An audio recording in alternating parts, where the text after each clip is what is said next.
बोलो जयकारा, बोलो मेरे श्री गुरु महाराज की जय। श्री परमहंस दयाल जी महाराज की जय। श्री स्वामी जी महाराज की जय। दयालु परमहंस दयाल जी महाराज की जय। आप सभी को जय सच्चिदानंद। श्री स्वरूप दर्शन संपूर्ण जीवन चरित्र संत अवतार हमारे श्री गुरु महाराज जी का अवतार किस तरह से किस प्रकार होता है, आज हम सबको इस संपूर्ण जीवन का चरित्र हम बताएंगे। संत अवतार इस रचयिता ने सृष्टि के कार्य प्रबंध को एक विशेष नियम में बांध रखा है। इस सृष्टि में कोई वस्तु भी अनियमित नहीं है। युग युग कर व्यतीत होते जा रहे हैं। समय ने कितनी ही क्रांतियां देख ली हैं, परंतु उस ईश्वर और मालिक के नियमों तथा सिद्धांतों में तनिक भी परिवर्तन नहीं हुआ।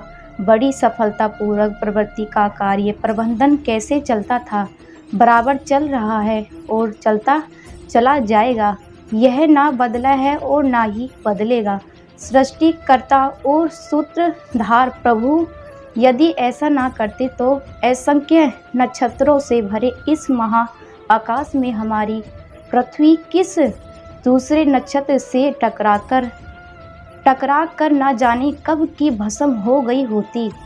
चंद्रमा पर पहुंचने की दौड़ में व्याकुल हुए वैज्ञानिक जो प्रकृति के नए नए रहस्य को जानते जाते हैं, त्यों दांतों में उंगलियां दबाए प्रकृति के नियम और उनके सिद्धांतों को देख देख आश्चर्यचकित होकर रहस्य यह पुकार उठने पर विश्व हो जाते हैं। यह विज्ञान, साइंस और टेक्नोलॉजी की इतनी उन्नति के होने पर भी हम अपने किसी काम में वैसे अनुशासन और सुप्रबंध नहीं ला पाए तो अनदेख अज्ञात हाथों में इतने विस्तृत और अथाह सृष्टि रचना में उत्पन्न कर दिया था।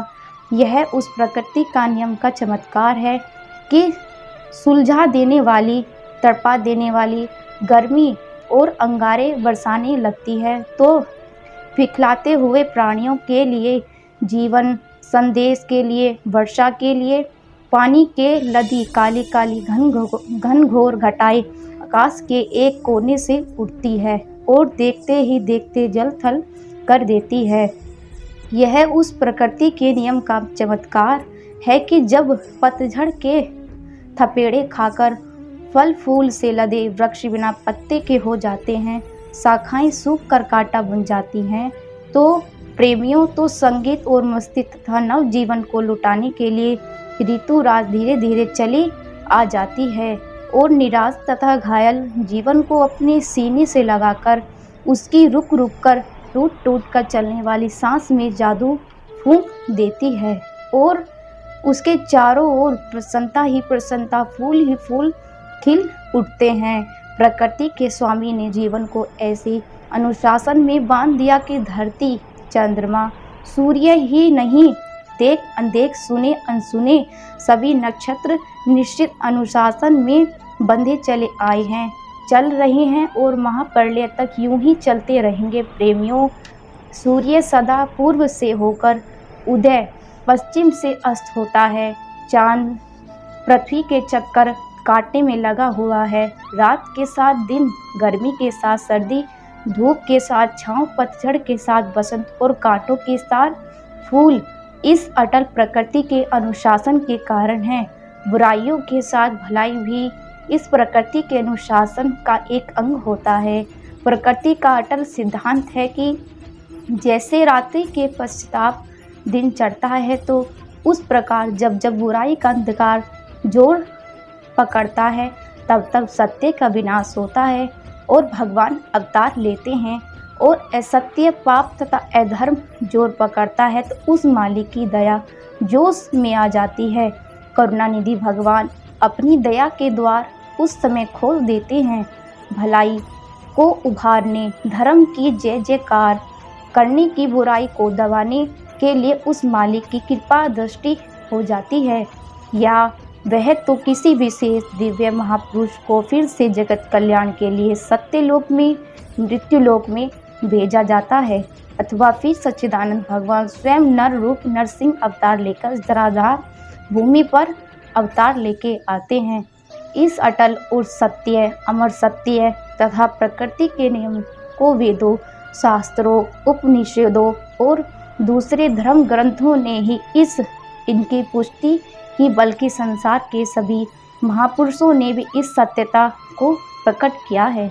यहाँ तक कि उन आध्यात्मिक महापुरुषों ने भी उस पृथ्वी पर साक्षात ईश्वर, नव पैगंबर, रसूल, बुद्ध और तीर्थंकर कहकर पूजा गया है, और जिनके अनुयायी को अपने इष्टदेव भगवान के पृथक पृथक संप्रदाय का रूप दिया है।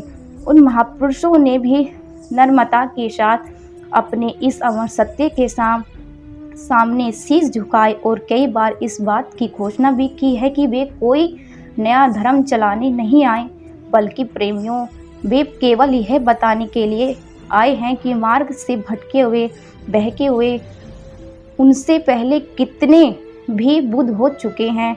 बोधिसत्व की जातक कथाएं इस वास्तविकता को दोहराती हैं।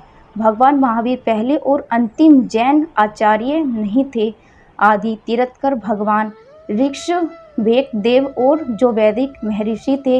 हजरत ईसा मसीह ने अनेक बार कहा है कि मैं कोई नया संदेश लेकर नहीं आया, मुझसे पहले कितने ही सज्जन और मालिक के प्यारे महापुरुष ये संदेश सुना गए हैं, मैं केवल उनकी अमर संदेश को दोहराने के लिए आया हूँ। हजरत मूसा ने कहा कि मैं नवीन नहीं, केवल नबियों और पैगंबरों का संदेश सुनाने आप लोगों को आया हूँ। प्रेमियों, हजरत मोहम्मद ने इस सत्यता को प्रमाणित करते हुए कहा है कि मेरे उपदेश में जो जीवन ज्योति है वह वही अनादि दिव्य ज्योति है जो मेरे से पहले कितने ही रूपों में प्रकट हुई है। महाप्रभु गौराद, परम संत श्री कबीर, गुरु नानक देव जी, स्वामी दयानंद, स्वामी रामकृष्ण परमहंस, स्वामी विवेकानंद जी ने भी इस अमर कथन की पुष्टि की तथा गुरु गोविंद सिंह ने के शब्दों में भी कह उठे हैं कि हम तो परम पुरुष के दास उनके आनंद में लीन थे कि संसार में अधर्म और पाप, दुराचार और पाखंड ने जोर पकड़ा है, जिस पर परम पिता के आदेश देकर हम सतलोक से इस मार्ग, धर्म और शुभ आचरण का प्रचार करने के लिए भेज दिए हैं। प्रेमियों, हर युग में, हर देश में, हर जाति में धर्मनिष्ठ महाप्रभु समय समय पर अवतार लेकर आते रहते हैं और संसार में धर्म का पुनरुत्थान करते हैं। ऐसे महापुरुष जब जब संसार में आए, निष्प्राण और घायल मानवता ने उनके आने पर हार्दिक प्रसन्नता को प्रकट किया है, उनके चरणों में श्रद्धा और प्रेम की भेंट न्यौछावर कर दी है और उनके झंडे के नीचे धर्म मार्ग को फिर से पकड़कर जीवन यात्रा आरंभ कर दी है। प्रेमियों, संसार का इतिहास साक्षी है, मानव को न जाने किन किन कठिनाई मंजिल में से गुजरना पड़ता है। पता नहीं कितने आंसू बहाने पड़े और कितने विरह वेदना के श्रद्धा भरे सजदे करने पड़े। प्रेमियों, तब कहीं जाकर वह दयालु प्रभु ने संसार की पुकार को सुनकर स्वीकार किया है और उन्हें मानवता के पतझड़ वाले बाग में फिर से बसंत का गीत अल्पाने वाले को भेजना स्वीकार किया है। उर्दू में प्रसिद्ध कवि इकबाल ने मानवता की इस तरह विरह वेदना को दर्शाते हुए ठीक ही लिखा है। हजारों साल नरगिस अपनी बेनूरी पर रोता है, हजारों साल नरगिस अपनी बेनूरी पर रोता है, बड़ी मुश्किल से होता है चमन में दीदावर पैदा होता है। बोलो मेरे श्री गुरु महाराज की जय। एक साधारण मनुष्य बड़े परिश्रम के पश्चाताप अज्ञाता के पर्दे से निकलकर अंधकार से प्रकाश में पग रखता है, परंतु परमार्थ पद का यात्री इस अवस्था पर पहुंचकर अपने संतुष्टि होकर नहीं बैठ जाता। प्रेमियों, उनकी खोज और जिज्ञासु मंजिल अभी दूर होती है। बहुत साधना तथा पुरुषार्थ के पश्चात इसमें उस मंजिल पर पांव रखने का गौरव मिलता है, परंतु यह दीवाना इस स्थान पर पहुंचकर भी प्रसन्न नहीं होता। आनंद का अभिलाषी सत्य और चित जीव भजन अभ्यास में इतना मगन हो जाता है कि उसे ना दिन की सुविधा सुधी रहती है और न ही दुनिया की। तब कहीं जाकर उसे आत्म साक्षात्कार होता है। इस प्रकार देश तथा जाति को अत्यंत कठिनाइयों तथा परीक्षाओं में से गुजरने के पश्चात कहीं जाकर इस दिव्य आत्मा के दर्शन होते हैं। उस पैगंबर तत्ववेता ब्रह्मनिष्ठ महापुरुष के चरण पखारने का अवसर मिलता है, जिसे श्रद्धा और विश्वास के कारण हम साक्षात ईश्वर कह सकते हैं। विद्वानों ने भी उन महानता की स्वीकार किया है। आज से 129 वर्ष पहले प्राणेश्वर सतगुरुदेव श्री 1008 से स्वामी स्वरूपानंदन जी ने महाराज का अवतार देवभूमि भारत के कल्याण के लिए हुआ था। नर रूप में नारायण प्रकट हुए, आदि ब्रह्म स्वयं मानवता रूप में प्रकट हुए। जैसे अनेक सेवकों को रखने वाला सम्राट कई कार्यों किसी दूसरे के हाथों में करवाने की बजाय अपने हाथों से करना पसंद